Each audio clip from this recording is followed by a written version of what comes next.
analysis. We're going to put in SEO competitor analysis into Ubersuggest. And we're going to kind of like look at the competitor. We're going to figure out, we're doing this to figure out like what keyword should we even target here? Okay, so SEO competitor analysis does seem to actually be like the target keyword. See, it has the highest search volume. We'll go for that. Or we could, choose something like this. This one is very specific and very low. If I made a blog post, I'd probably use this one just because the competition's so low. But let's just go to SEO competitive analysis here. And I meant to copy that. SEO competitor analysis, bro. I don't know why it did that. That was kind of annoying. Let's go back. I like to see that. Okay, let's put this into Google. So what we're going to do is we're going to look at the top 5 results. So let's go 1, 2, 3, 4, 5. Okay, now why do we look at this? Because this shows what users respond well to. Now these are pretty competitive. Not surprised. These are some pretty big players here. But, just whatever your keyword you're going for, just kind of like, you can just use the same strategy. Okay, so like obviously, it really starts here. It starts here. We want to see like what does the listing even say? Now this one, SEO competitor analysis, this one like has like a straight definition. What does this one say? It's an essential part of SEO. So this kind of like explains what it is. Sometimes, so like see how all of these kind of explain what it is? Like what it is. So that's definitely something you want to include in your meta description.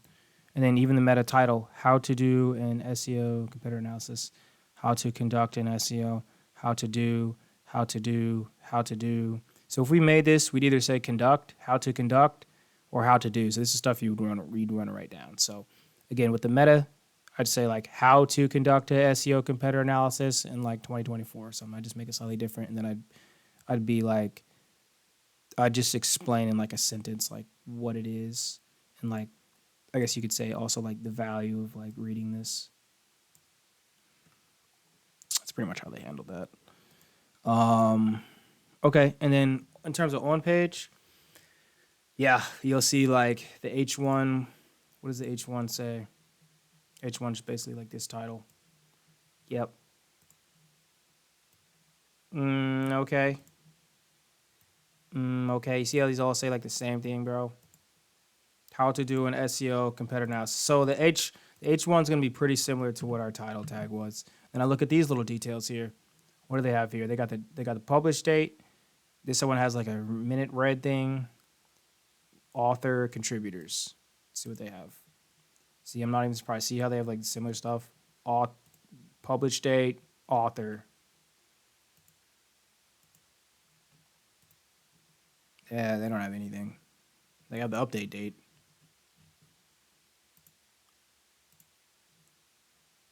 Subheading, they don't have anything at all. Author, contributor. So I would at least try to add the author and the upload date. Now, the problem with using the upload date, and I know why people don't use this sometimes, is because it can become outdated. Like this one's in 2023. So you'll see like online, it actually says, like on the SERP, basically, it'll show the date. So we know that this one, just based off of this, like this is old. Like this looks better than this. It's like a minor thing, but it's on the listing. So yeah, the last update date is like pretty out there. And then I look at like the hero image. So you see what I'm doing here. I'm just going blade by blade. I'm not going to do the entire page, but I'll show you how I handle this blade. Like I look at every detail. We see like how the hero image looks. That one doesn't really. So we seen two like looking through like a magnifying glass of some sort. So like maybe we'll say like, hey, looking for something. That's probably like the type of image I would try to get. And then again, I just go down. And then what I also would look at, with the rest of the content is like what type of order of information they have. What is SEO competitor analysis? Why is it important? How to? Let's see how they have it. Why is it important? they might answer the what is, and then how to. See, it's like the same thing. Still, what is? This one have a why. This one's a little weird actually. Sometimes, and this is a good example of a site that has a lot of authority, and then maybe the article isn't like worth copying necessarily, the flow, because like their authority kind of like overcompensates for like the article quality.